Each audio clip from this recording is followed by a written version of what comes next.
Skateboarding.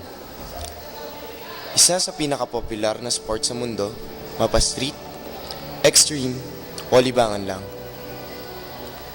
Sa likod ng pagiging isang skater, hindi na mahalaga kung mayaman ka, mahirap, magaling ka o hindi. Ang mahalaga, masaya kang naglalaro.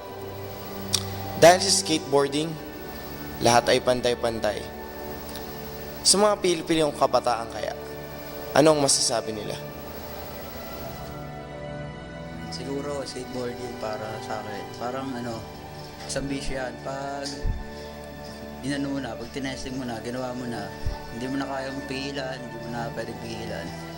Saka siguro ang mga skater, pag hindi sila nakapaglaro sa isang araw, hindi buo yung araw nila, masaya mag-skate. Saka isa pa, yung mga banding ng barkada, solid. Para na kayo magkakapatid pag nagkakasama-sama kami.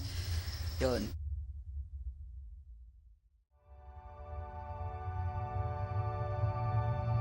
Isa sa mga imahe ng mga skater ang pagiging isang masamang tao, madumi, nakakadiri, at kung ano-ano pang mga insulto. Kaya ito hindi masuportahan ng ating gobyerno dahil natatak na sa kanilang mga isipan ang ganitong mga bagay sa mahabang panahon. Kung tutuusin, ang sport na ito ay katulad din ng kahit anong sport na kinakailangan ng matinding disiplina at malaking pondo. Ngunit ganun pa din. Ganoon kababa ang tingin ng mga tao sa sport na ito. Ikaw, bilang isang skater, ano ang masasabi? 6 na taon na ako nag-skate, pero hanggang ngayon, ganun pa rin yung naabutan kong pag-skateboard dito sa Pinas. Kasi ang tingin sa amin ng mga inosenteng tao, addict, nagda-drugs, lagi kaming ang sama ng tingin sa amin ng mga inosenteng tao. Tapos pag mag-skate kami, pinapagalitan kami, pinapaalis kami, wala kaming permanenteng nilalaruan. Minsan bigla na lang may darating na guard, police, walang warning, pasabi-sabi, bigla na lang kami dadamputin.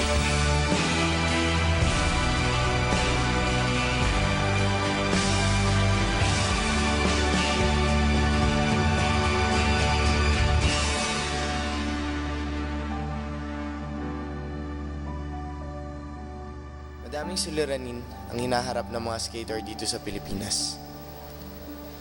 Bukod sa pangungutya, ay isa sa mga pinakamalaking problema ng isang skater ay ang lugar kung saan sila malaya makakapaglaro at makakapag-skate.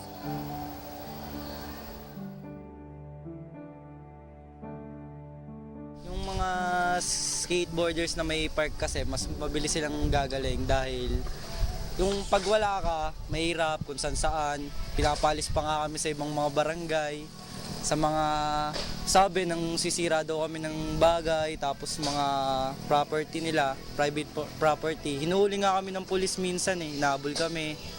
Kami naman walang magawa, nahuhuli. Kaya ngayon, minsan pinagbibintangan pa kami mga nagda-drugs, ganun.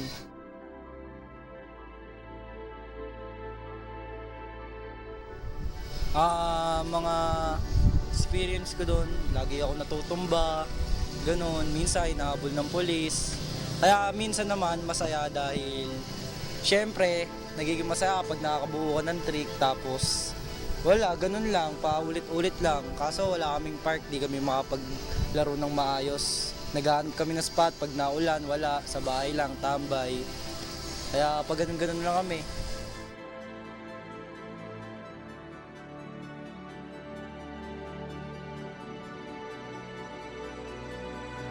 Sa aming mga nalaman ay hindi matanggal sa aming isipan ang isang napaka-importanting tanong. Paano na? Paano na ang hinaharap ng mga skater dito sa Pilipinas? Paano na ang skateboarding sa bansang ito? May bukas pa ba ang sport na ito?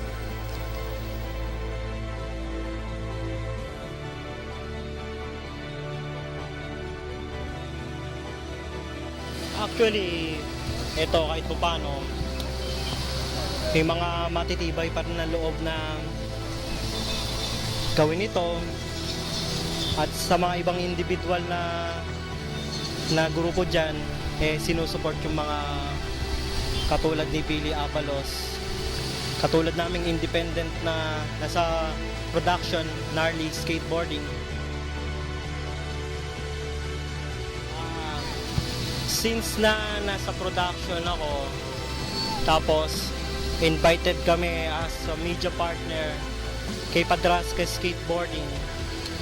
Tapos yung isa kong kasama sa production, nakita namin may potential siya. Tapos sabi ko sa kanya, kunin natin siya, i-feature natin siya sa magazine natin. Tapos ayun, nanalo siya ng second place dun sa event na yon. After that, mga ilang araw, trinay ko siyang kausapin.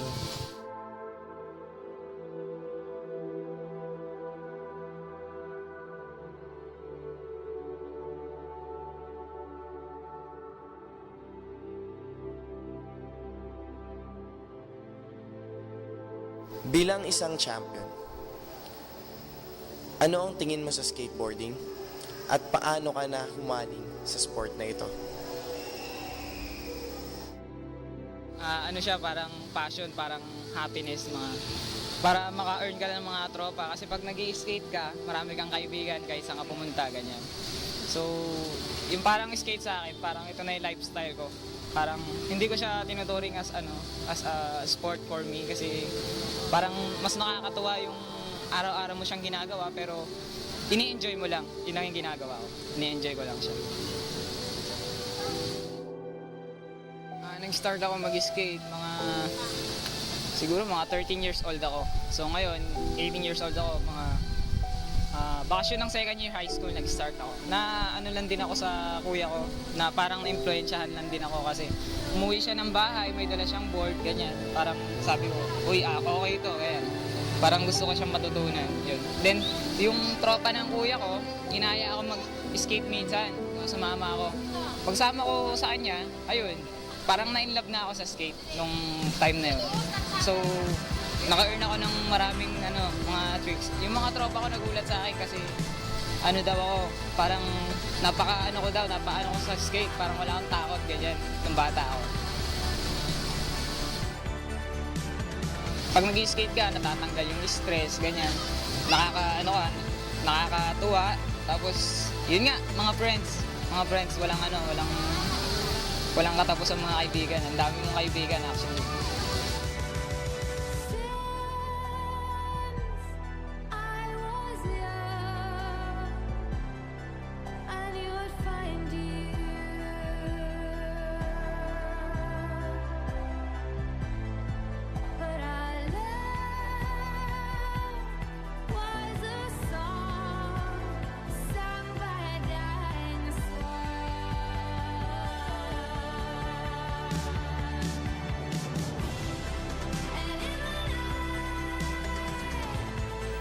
Bilang isang skater, ano ang mga masasabi mong malalaking problema na iyong hinaharap araw-araw?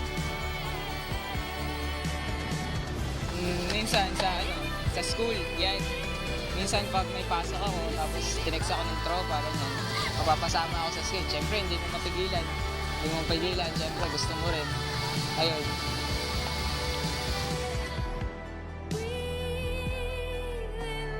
Aminin natin, mayroong mga ibang skater na may pagkaganon sila. Pero, nagiging bad lang sila kasi din, yung ibang tao, hindi nila maintindihan kung ano yung ginagawa namin. Yun lang. Gusto lang namin matuwa. Tulad niyan, kanina, di ba? Nandito lang tayo. Tapos, binabawal tayo, wala naman tayong ginagawa masama. Ang tingin nila sa mga skater kasi, mga masasamang tao. Tulong din ako kasi napakarami naman ng mga skate park mga basketball court sa Maynila. Bakit yung legendary skate park pa yung tinanggal nila? Pero hindi rin naman tama yung ganun eh. So dapat ibalik na nila yung Intramuros. skateboarding sa US tsaka sa Pilipinas. Malaki malaki yung advantage ng US sa atin. Gawa ng ang US, ang Amerika, masyadong mayaman na bansa yan. Katulad nga niya, sobrang daming sports nila. Lahat suportado. Kahit mapa-extreme, mapa-basketball, mga ganong sports. Pag dinala mo dito yung sports ng skate sa Pilipinas, ayaw suportahan ng gobyerno yan kasi gawa ng delikado daw, pangit tignan sa mga normal na tao, gawa ng tingin sa amin, sasama, adik. Parang katulad nung nangyari sa Intramuros, nawalan ng skatepark doon, ang ginawa, basketball. Kasi lahat ng kanto ng sulok ng kanto sa Pilipinas, may makikita kang court. Tapos kami, humihingi lang kami ng maliit na pwestong mapaglalaruan, hindi kami mapagbigyan. Kasi nga daw, mga naninira kami ng paligid ng mga pwedeng tirahan namin, skate, ganun.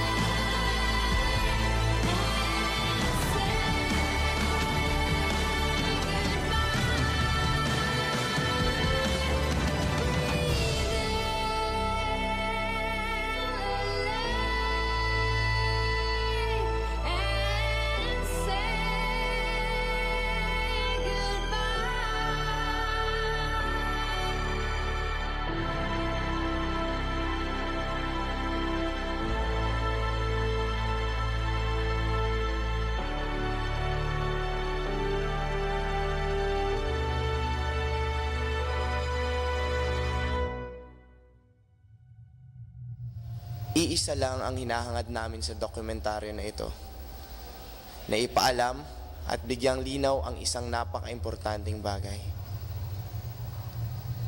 na ang skateboarding ay hindi masama. Gusto namin malaman ng lahat ng tao na tulad ng ibang sport, ito ay nagbibigay ng saya, lungkot, at iba pang emosyon sa iba't ibang tao. Ang masaklap lang talaga ay dahil sa kakaunting tao na nagpapasama sa imahe ng mga skateboarders, ay tuluyan na itong itinakwil ng lipunan. Ang masasabi lang namin, ang kasalanan ng isa ay hindi kasalanan ng lahat. Gusto sana namin magtapos ang dokumentaryong ito sa isang mahalagang mensahe. Sana ito ay tumatak sa inyong puso at isipan. Skateboarding is a sport and not a crime.